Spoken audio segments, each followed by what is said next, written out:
Tapi kalau orang yang pinter, yang pengetahuannya banyak, loh itu gampang dimbusi. Kowe ngerti apa? Sapa kowe ngomongi aku? Bismillahirrahmanirrahim. A'udzu billahi minasyaitonir rajim. Wa a'udzu bika rabbi min hamazati syayatin. Wa a'udzu bika rabbi ay yahdurun. Bismillahi, assalamualaikum warahmatullahi wabarakatuh.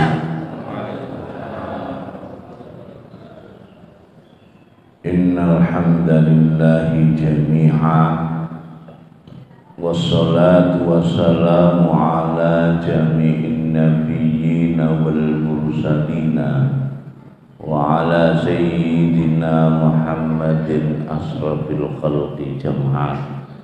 Allahumma salli ala sayyidina Muhammadin wa ala alihi wa ashabihi alladhina nalu sa'adatal haqiqiyyata fid dunya wal uqbah. Allahumma salli ala sayyidina Muhammadin wa ala alihi wa azwajihi wa dzurriyyatihi biqadari 'azmatika fi kulli waqtin rahim. Amma ba'du. Sebelumnya mari kita bersama-sama memohon ampun untuk kesalahan kita sebagai manusia biasa. Tidak lupa kita memohonkan ampunan untuk kedua orang tua kita masing-masing sebagai manusia biasa, keluarga kita, siapa saja yang telah dipertemukan oleh Allah dengan kita, dan siapa saja yang mempunyai peran andil dalam terwujudnya kemerdekaan Republik Indonesia.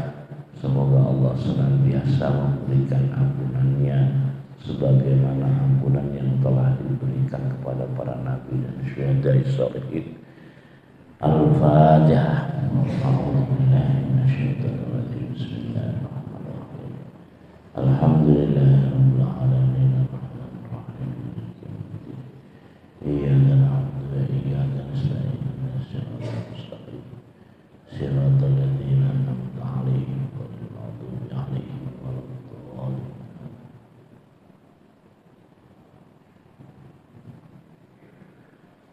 Kifayah. Sehat Bapak Ibu? Alhamdulillahirabbil alamin. Kita masih diberi kesempatan untuk melaksanakan amanat yang diberikan oleh Allah kepada kita sampai detik ini, dan pada hari ini masuk tahun baru Hijriyah apa tahun baru Islam? Karena ini kebanyakan kita mengatakan bahwa Muharram itu adalah tahun baru Islam. Walaupun secara pendekatan sejarah bahwa tahun Hijriyah itu setelah ditetapkannya, setelah wafatnya Nabi Muhammad SAW. Ya, sebelum penetapan Hijriyah, kira-kira Nabi Muhammad itu ngitungnya pakai apa? Kalau kita mempunyai pandangan, mempunyai persepsi bahwa yang membawa Islam itu adalah Nabi Muhammad. Padahal mohon maaf bahwa peredaran matahari dan peredaran bulan ini juga semua ketetapan Allah. Tapi pernah nggak kita di dalam hati kita bahwa termasuk Januari, Februari itu juga bulan Allah? Jangan-jangan bukan ini. Karena memang iddat syuhur indallah itu ya 30 ataupun 12 isna asyara syahrun gitu. Nah, sekarang kenapa kok dikatakan bulan Muharram, kronologinya apa dan sebenarnya apa? Sampai kemudian kalau di budaya Jawa itu nggak boleh ini, nggak boleh ini, nggak boleh ini, nggak boleh ini. Padahal kalau dalam konsep Tuhan bahwa sebenarnya Muharram ini sebenarnya untuk menuju kepada manusia yang mulia, maka disebut bulan haram. Tapi kan ketika kita ngomong haram, pikiran kita apa? Kalau kita ngomong haram, ayo material. Ketika kita ngomong haram itu pasti material. Panjenengan ketika rasan-rasan ada bilang yang ngomong, nggak boleh apa haram? Nggak boleh kan?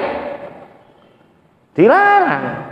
Padahal mohon maaf bahwa sebenarnya haram itu juga ada dari perbuatan, tidak hanya material. Loh, sebenarnya ketika waktu hurum itu kita ini disuruh berjalan. Berjalan ngapain gitu? Touring atau jalan sehat? Jadi benar ini sudah benar ngadakan. Tadi tulisannya apa? Maraton ya? Apa jalan sehat tadi? Loh, memang disuruh berjalan-jalan. Ketika datang bulan Muharram atau hurum itu kita disuruh berjalan. Cuman perjalannya dalam rangka apa? Makanya harus kita telisik ini ketika satu Muharram, terus kemudian di mana-mana untuk memperingatinya mengadakan jalan sehat. Maka di surat 9 kita lihat dari 1 sampai dari ayat ke-1 sampai ayat ke-5 ini disuruh ngapain gitu. Monggo.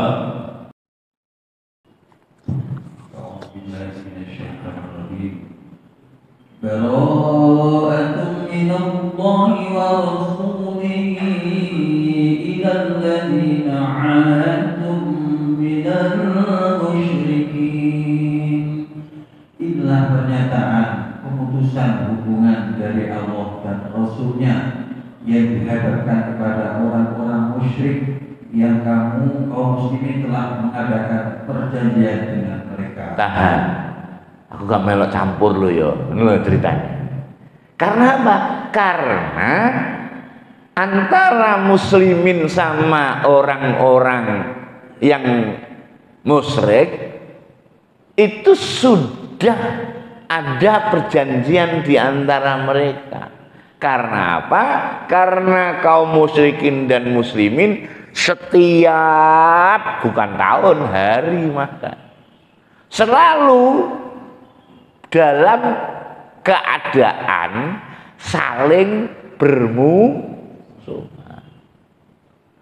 Maka kemudian ada istilah hurum arbaatun. Hurum aslinya ini disuruh damai, tak coba 4 bulan yo. 4 bulan genjatan senjata nih. Maka terjadi nantinya kalau di sana, kalau panjenengan umroh haji itu ada yang namanya mikot Hudaybiyah. Ini salah satu perjanjian genjatan senjata. Maka ini untuk menjadi manusia yang mulia.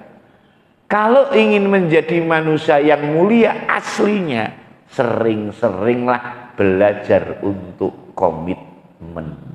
Salah satu mempelajari komitmen, sering-sering mengadakan perjanjian. Lah panjenengan setiap hari direminding untuk berjanji berekar kepada Allah. Panjenengan ketika panjenengan ini sembahyang ataupun sholat, panjenengan sadar nggak sebenarnya panjenengan sedang mengikat perjanjian dengan Allah? Pertanyaannya, sadar apa ora? Karena setelah sholat, mohon maaf nih, udah lupa perjanjiannya. Inna sholati wa nusuki wa mahyaya wa mamati lillahi rabbil alamin. Kadang sampai udah keluar dari, bukan keluar dari masjid, baru assalamualaikum. Nggak sadar bahwa ini sebenarnya panjenengan kemudian sami Allah, iktidal, rukuk, sujud sampai wassalamualaikum ataupun assalamualaikum. Ini sedang perjanjian sama Allah. Nah, suruh ngapain nih? Lanjut. Ayat 2-nya enggak? فسيحوا في الأرض أربعة أشهر واعلموا أنكم غير معجز الله وأن الله مخزي الكافرين. Artinya, maka berjalanlah kamu kaum musyrikin di muka bumi selama 4 bulan. Dan ketahuilah bahwa sesungguhnya kamu tidak akan dapat melemahkan Allah, dan sesungguhnya Allah menghinakan orang-orang kafir. Cuman kan selama ini kita ini sudah mendefinisikan bahwa orang-orang musyrik itu orang dulu gitu loh. Sekarang orang musyrikin ada nggak?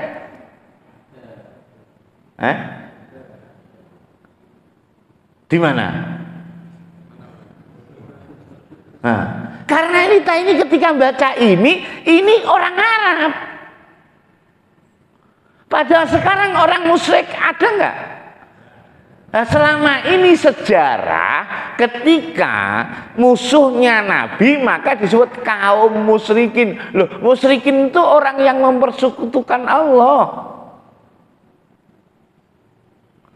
Nah, ini ayat untuk orang Arab atau untuk orang Indonesia?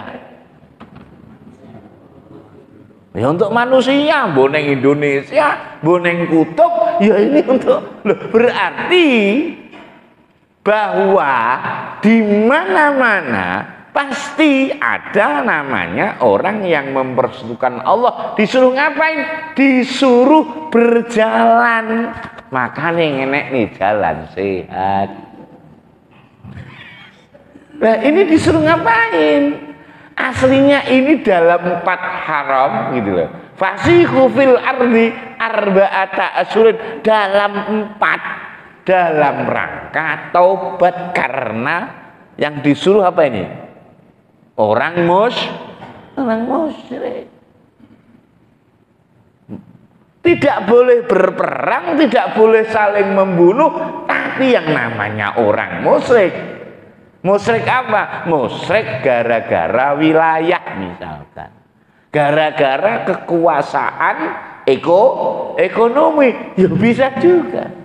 Makanya disuruh berjalan ini sebenarnya dalam rangka kembali kepada Allah Subhanahu wa ta'ala. Maka disebut hurum. Monggo dan lanjut.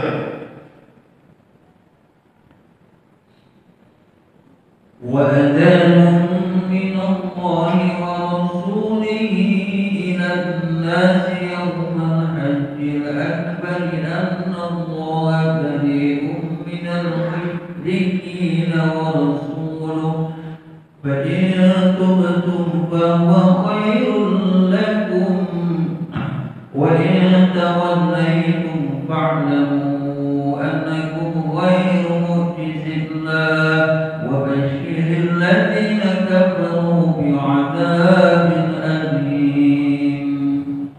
Dan inilah suatu pemakluman dari Allah dan Rasulnya kepada umat manusia pada hari Haji Akbar. Tahan dulu. Seluruh umat manusia, termasuk wong musyrik itu manusia bukan? Manusia. Maka juga harus dipermalukan. Karena selama ini ketika menjadi bahwa Haji Akbar, sebenarnya kan gara-garanya ini dilokalisir gitu. Padahal semuanya manusia itu harus menuju kepada Allah, maka dalam bahasa Arab disebut hajjun. Maka orang yang berhaji itu disebut haji. Jadi jangan sampai apa itu askar bilang ya haji, ya haji, ya haji. Itu ya sebenarnya itu orang yang mensengaja. Berarti orang yang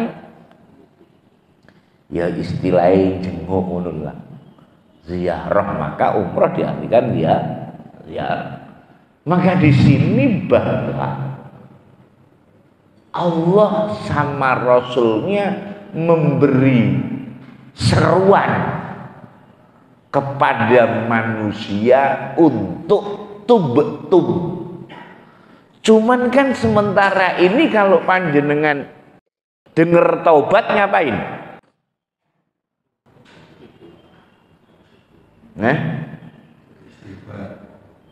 Padahal taubat itu artinya kembali. Berarti kita harus tahu kronologi kenapa kok panjenengan kembali. Apakah terus kemudian kita ini iklan, apa ini harus kita lakuin? Karena yang namanya tobat itu harus diawali dengan keluar dari jalan yang lurus.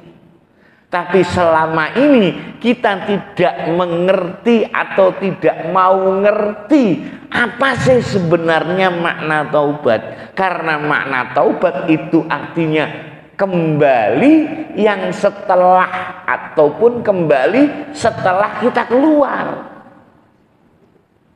Kenapa? Karena mohon maaf, sebenarnya panjenengan itu sebelum dilahirkan itu panjenengan menjadi hamba Allah yang mulia, suci. Setelah dilahirkan kesucian itu terkikis sedikit demi sedikit gara-gara pengetahuan. Akhirnya mohon maaf nggak bisa berjumpa dengan Tuhannya. Ini kan semua yang datang ini sudah pernah berjumpa dengan Tuhannya, dengan Allah. Cuman nggak ngehnya itu setelah terjadinya, setelah masuknya yang namanya pengetahuan. Nah, kan nanti kita lihat kronologinya nih. Kenapa kok tiba-tiba tubuh?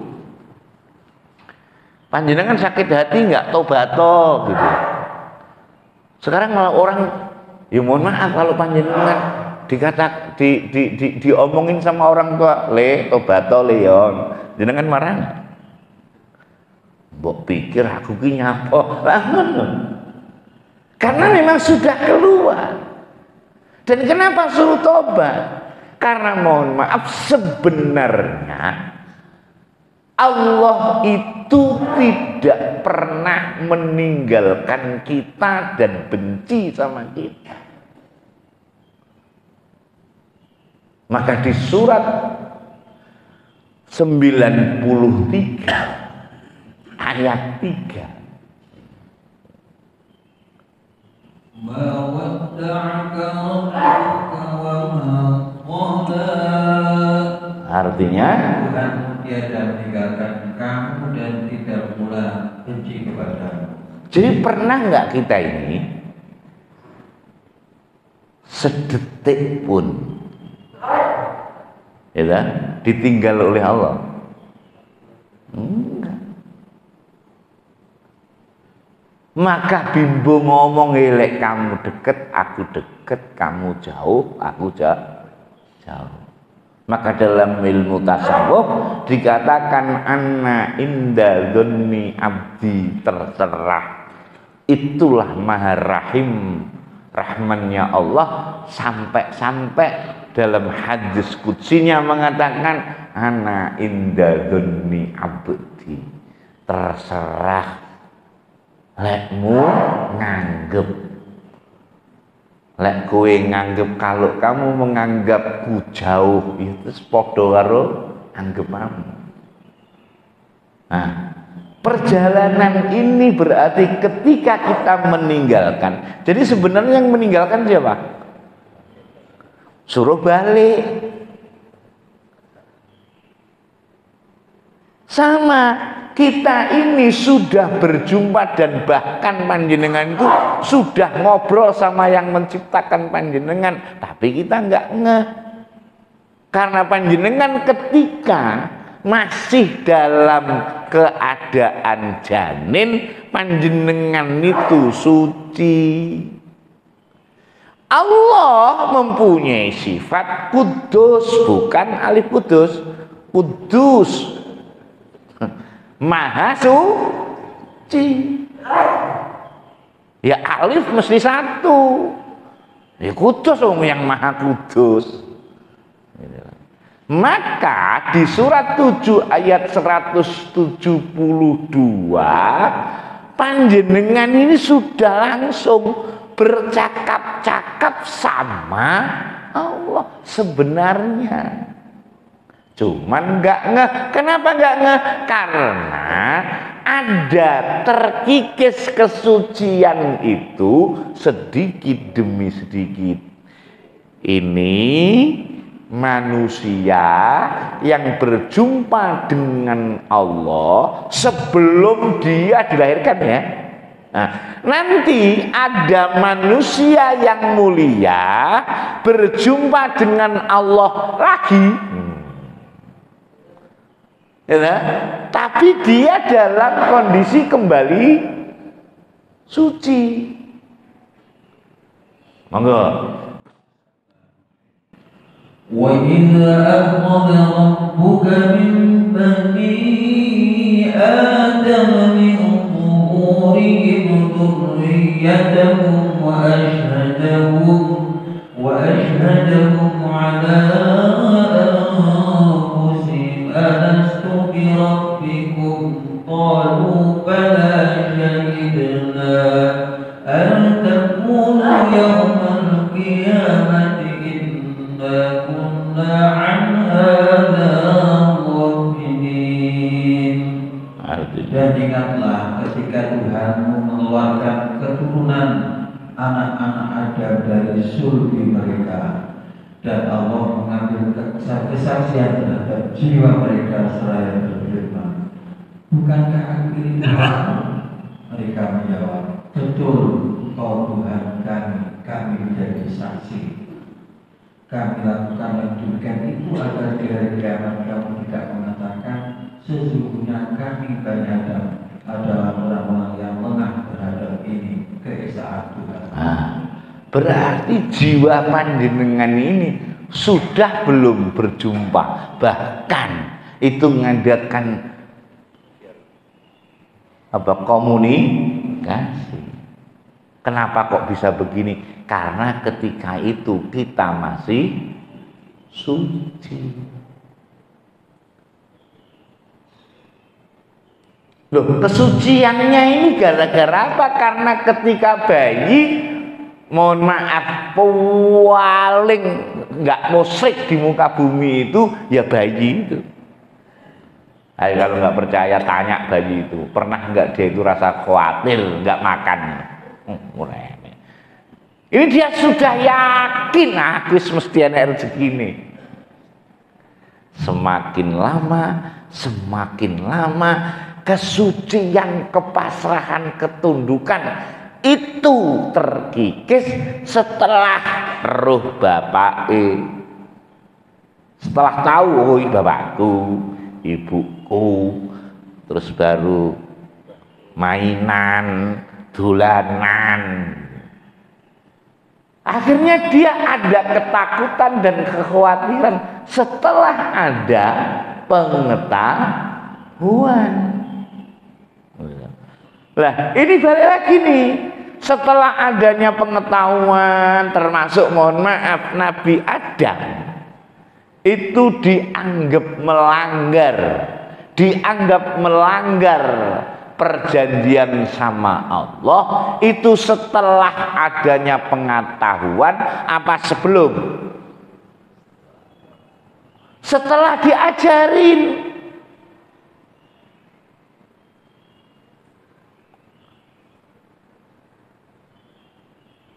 Makanya mohon maaf kalau saya pikir iya ya. Kalau kita itu semakin banyak pengetahuan, itu kadang-kadang iblis seneng masuk situ karena untuk menggembuskan kesombongan itu lebih mudah. Makanya orang yang enggak tahu apa-apa, iblis gak seneng angel masuk. Kenapa? Dia ngomong apa sih nggak sombong nih. Tapi kalau orang yang pintar, yang pengetahuannya banyak, loh itu gampang dimbusi. Kowe ngerti apa? Sapa kowe ngomongi aku? Maka harus waspada. Nah, pengetahuan inilah yang terus kemudian membuat di dalam diri kita, jiwa kita itu terkikis kesuciannya tambah kotor, terkikis kesuciannya tambah kotor, tambah angel ketemu Tuhan. Kenapa?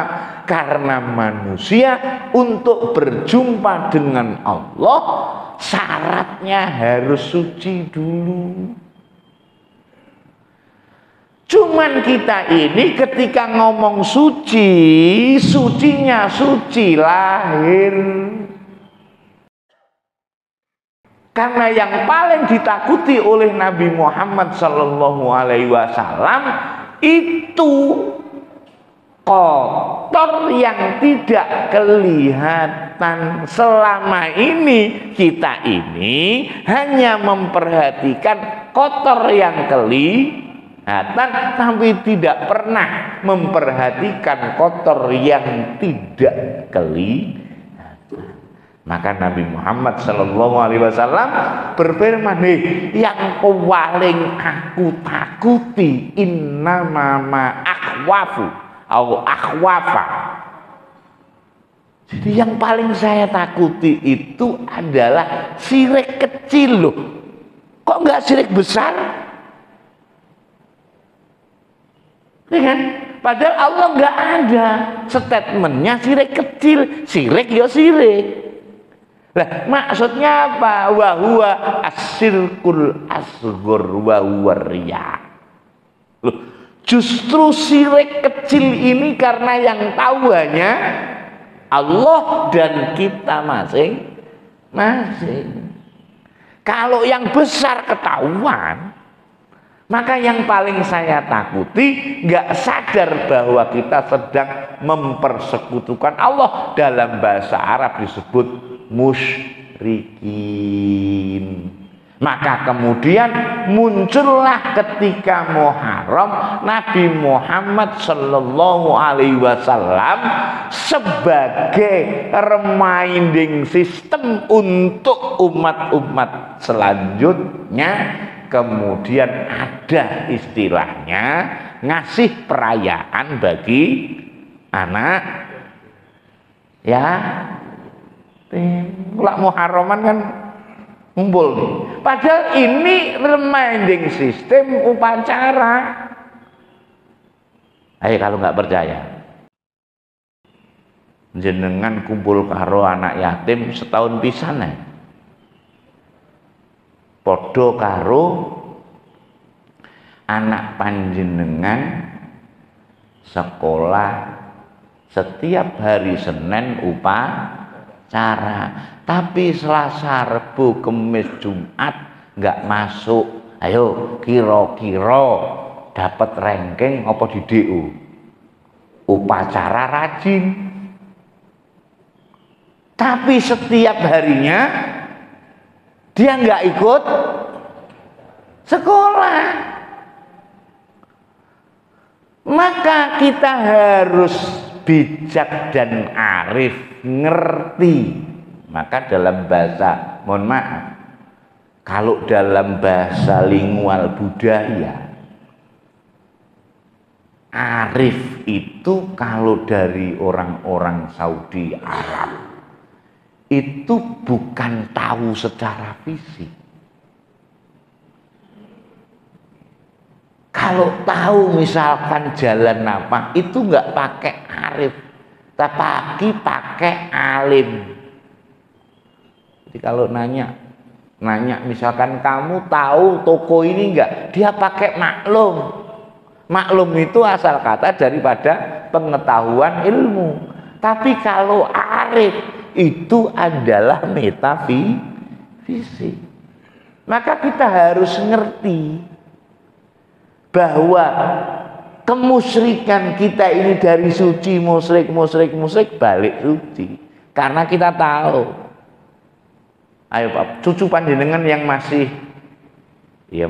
belum banyak pengetahuan, itu nggak tahu. Yang penting pokoknya ayo panjenengan kasih jarum, nggak takut bayi, malah dimuti.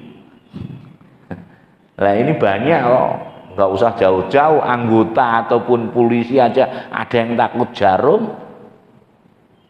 Karena dia udah tahu. Coba ayo panjenengan nggak percaya, cucu panjenengan kasih jarum, ayo malah nggak dimut, nggak sakti. Ayo, itu gara-gara apa? Gara-gara dia masih suci, tidak ada takut, tidak ada khawatir. Karena ini tadi khitabnya adalah orang musyrik. Aslinya kita ini harus balik lagi. Nah sekarang kita contoh. Siapa manusia yang akan berjumpa dengan Allah, nanti pasti perjalanannya harus suci. Siapa itu yang jelas-jelas sebelum mati, sebelum wafat berjumpa dengan Allah? Salah satunya yang dijadikan contoh oleh Allah adalah Nabi Yuna Musa alaihi salam. Maka di surat 20 ayat 9 ini akhirnya timbul dewa api ya ini. Wahal ataka hadithu Musa, apakah telah sampai kepada kisah Musa? Jadi tahan nih, berarti kalau ada kata-kata hadis artinya apa? Selama ini di Indonesia itu kalau hadis cuma satu. Nah, hadis itu adalah kisah yang dijalankan, itu bisa dinamakan hadis. Lanjut. 10-nya dan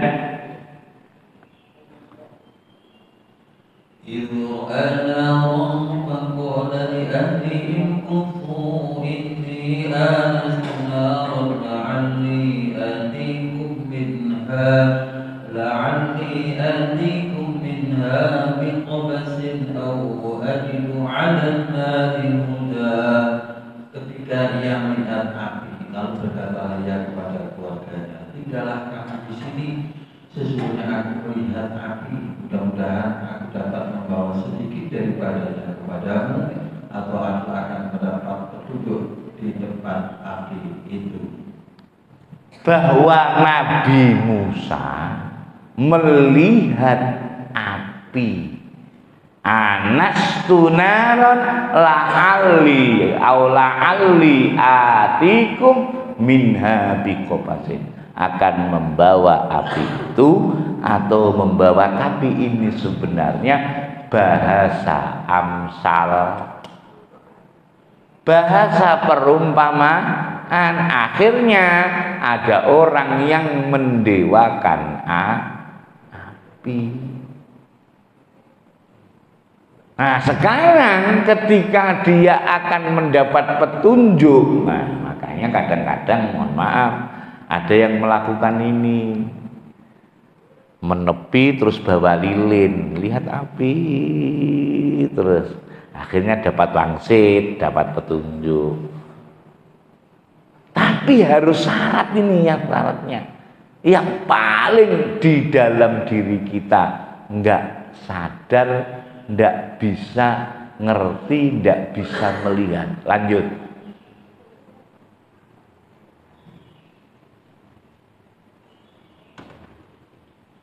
Falamma ataha nudiya Musa, maka ketika ia datang ke tempat api itu, ia dipanggil, hai Musa.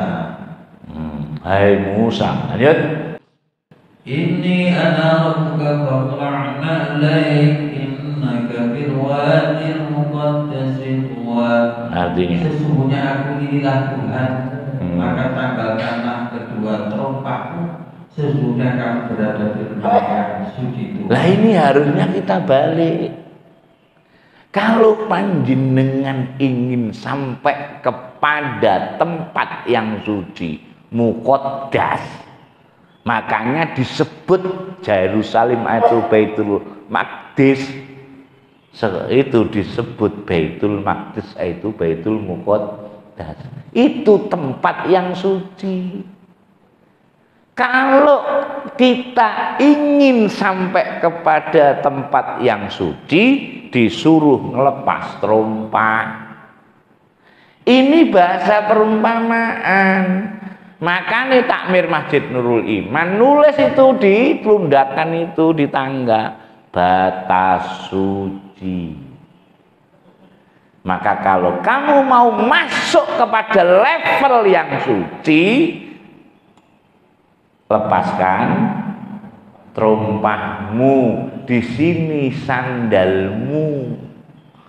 Nanti kalau di Taurat panjenengan coba cari, yang disuruh ngelepas apa? Lepaskanlah kaos kakimu, lepaskanlah kasutmu. Tapi aslinya yo sama-sama secara substansi, bahwa di situ na'al, kalau dalam bahasa pesantren santri, na'al itu artinya sandal. Mbah-mbah kita dulu nggak paham sandal, pahamnya terompah alias baki, ya disuruh ngelepas. Lah, terompah itu apa Bapak Ibu? Terompah itu adalah barier. Terompah itu adalah kasta.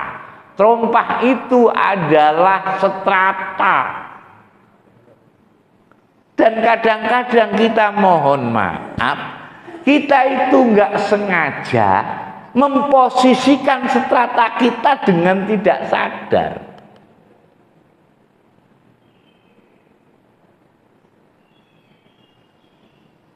Tapi bagus juga sih. Misalkan gara-gara kalau sebelum jadi RT, ini dia protes saja gitu. Tapi pas jadi RT, sakwar PDW yo anu. Karena apa? Ya karena RT-nya jadi trauma. Nah, ini nggak akan bisa berjumpa dengan Tuhan karena dia tidak melepas terompah. Ini loh Bu, mohon maaf, sejarahnya kenapa mbah-mbah kita di masjid itu ada batas suci, suruh melepaskan terompah. Jadi panjenengan kalau sudah mau masuk masjid itu hilang sudah strata. Jadi kalau sudah di soft ini, ya nggak ada ketua takmir, nggak ada bendara takmir. Maksudnya begitu nih. Ini supaya jelas aja. Karena kita melepas sandal, tapi terompahnya masih dibawa. Bupati itu kalau mau masuk masjid, sepatunya kan dilepas. Tapi sepatu bupatinya nggak dilepas. Ngerti nggak Bu nih? Sepatunya dilepas, tapi sepatunya bupati nggak dilepas. Padahal Allah memerintahkan itu lepas kesucian. Lepas terompahmu yang membuat kesucianmu terkikis menjadi kotor. Setelah melepas terompah baru dapat petunjuk. Lanjut dah. Setelah melepas terompah baru dapat petunjuk. Monggo. Wa dabbartuka fastami' lima yuha, dan aku telah memilih kamu, maka dengarkanlah apa yang akan diwahyukan kepadamu. Ya. Dipilih. Nah, kira-kira panjenengan berharap enggak untuk dipilih sama Allah?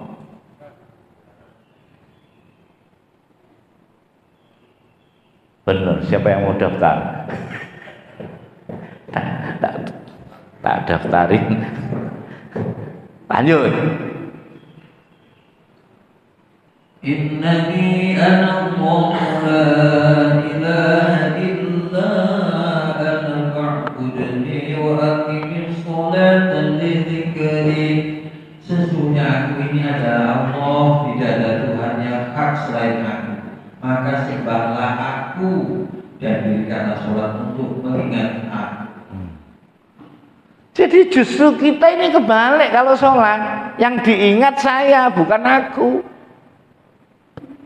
Saya itu kalau subuh akunya hilang. Padahal kita ini disuruh sembahyang, disuruh sholat untuk mengingat aku yang ada di dalam dirimu. Tapi justru malah akunya hilang, yang ada saya. Kalau nggak ada saya, nggak mungkin ini bisa jalan. Akunya hilang.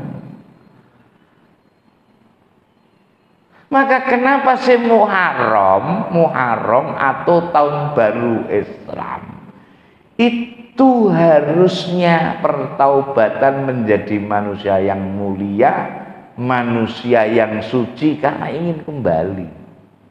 Caranya gimana?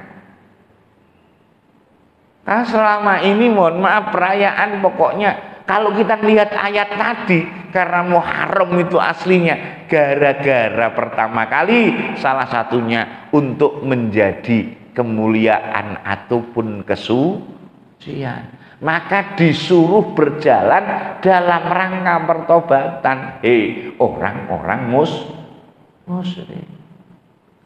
Kenapa kok ketika Nabi Muhammad SAW Muharram itu menjadikan hari raya, ya kan? Anak yatim hari rayanya kapan? Muharram ya. Pertanyaannya, kenapa kok hari? Kalau anak yatim pasti panjenengan ngapain tuh? Memberikan.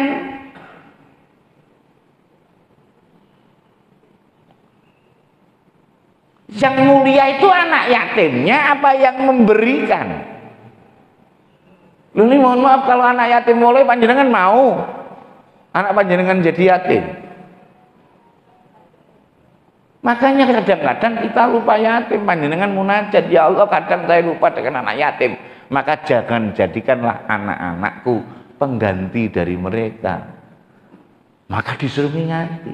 Lah ini sebagai reminding. Karena ternyata Bapak Ibu orang kalau lupa dengan haknya anak yatim, Satu, dia termasuk pendusta agama.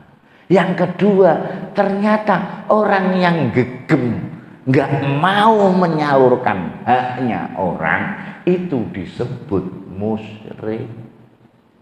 Maka di surat 41 ayat 6 dan 7 ternyata musyrik itu orang yang tidak mau menunaikan zakat. Monggo. Qul innama ana basyarun mithlukum yuha ilayya annama ilahukum ilahun wahid.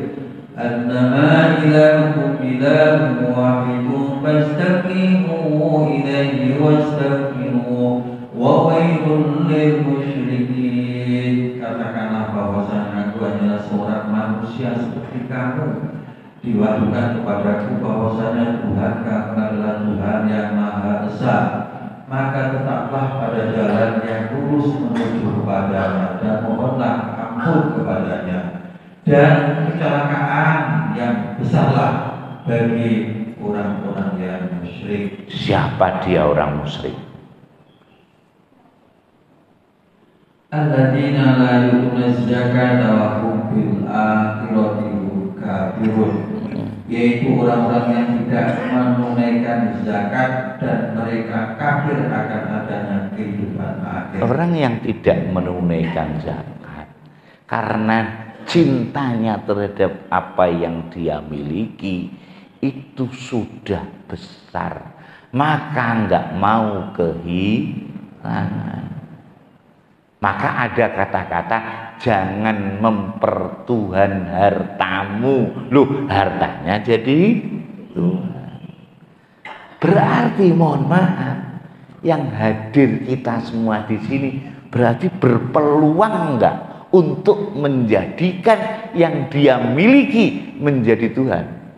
Sangatlah mungkin. Oh, kalau begitu berpeluang enggak kita ini untuk termasuk orang musyrik yang disuruh mengadakan perjalanan? Mungkin sekarang perjalanannya harus gimana supaya kita lebih baik.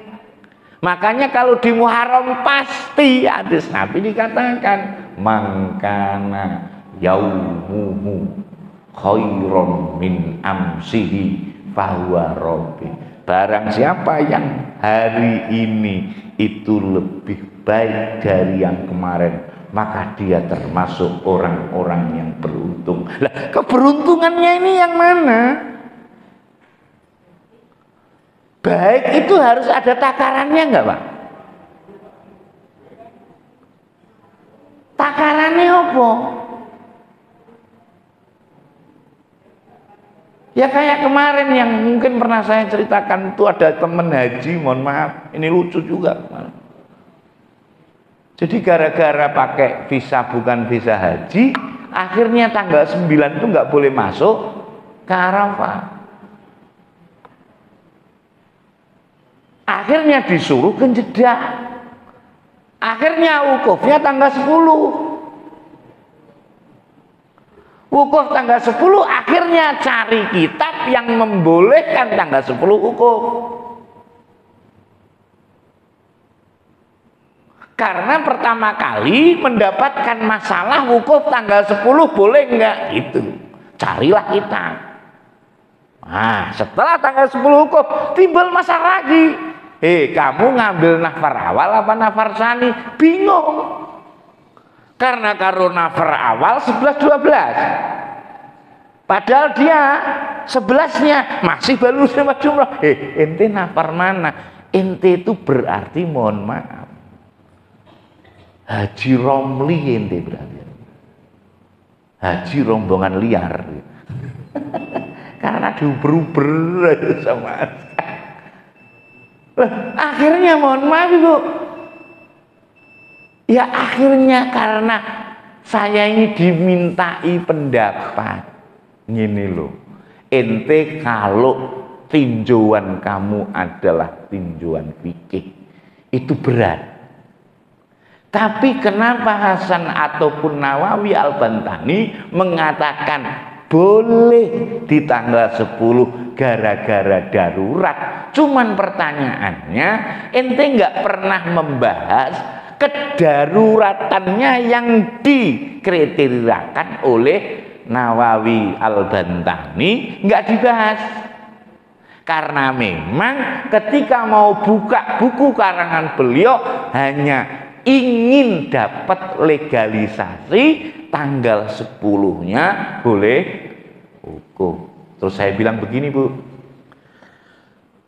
yo kenapa kok Nawawi Al-Bantani itu membolehkan? Karena beliau ngerti hakikat daripada haji. Lah, kedaruratannya ini kapan? Karena bahayanya ketika pulang terus cerita, misalkan ini salah satu kurban ini ada teman panjenengan terus ngobrol, wah aku wukuf tanggal 10. No kira-kira jenengan mikirnya piye? Awakmu edan ta? Kok wukuf tanggal? Akhirnya jadi fitnah. Nah, yang kayak gini gara-gara terkikis kesuciannya ini. Maka ini perjalanan karena kita ini sudah itu tadi kemusyrikan, musyrik. Karena di sejarah manapun saya masih ingat ketika masih belajar di SD itu pokoknya musuhnya Nabi kaum musyrikin gitu. Padahal musyrik itu orang yang mempersekutukan Allah, termasuk kita. Panjenengan enggak, nyun sewu nih, panjenengan pernah enggak ketika ada kaum musyrikin itu berpikir aku masuk prayo? Karena selama ini kaum musyrikin itu adanya di mana, Bu? Di Mekah ketika zamannya Nabi Muhammad Sallallahu Alaihi Wasallam.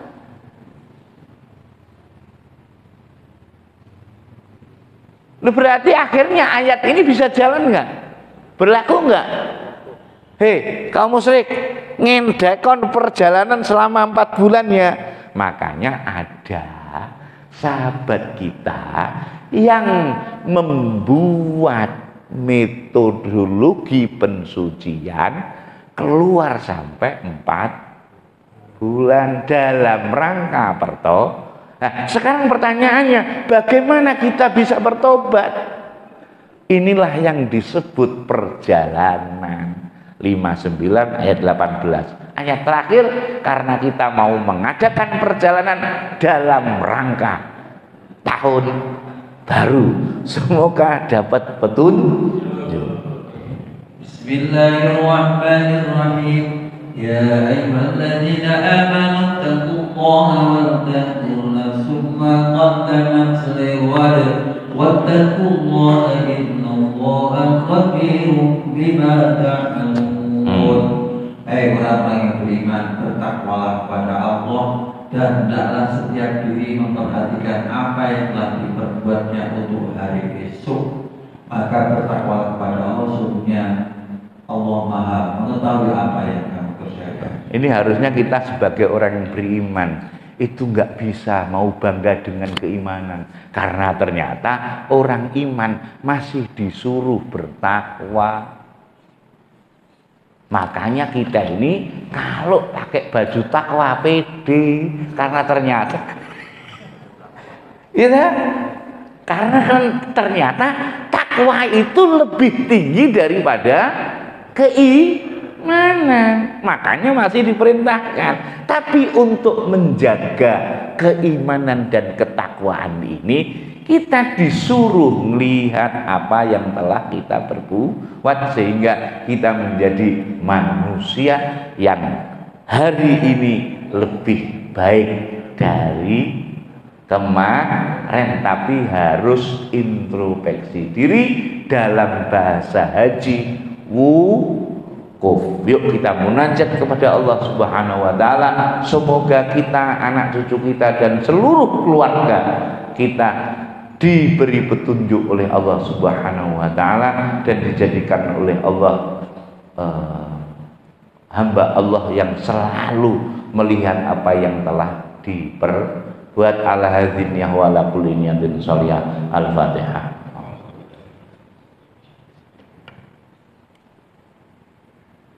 Ya Allah ya Rabb, jadikanlah kami dan keluarga kami manusia hamba-Mu yang mewujudkan keinginan-keinginan-Mu di muka bumi, wabil khusus di negeri kami tercinta, wabil khusus lagi di keluarga kami masing-masing. Innaka ala kulli syai'in qadir. Wa sallallahu ala sayyidina Muhammad wa ala alihi wa sahbihi wa sallam ajma'in. Alhamdulillahirabbil alamin. Kurang lebihnya mohon maaf. Allahumma fiqh ila qawmi thoriq. Assalamualaikum warahmatullahi wabarakatuh.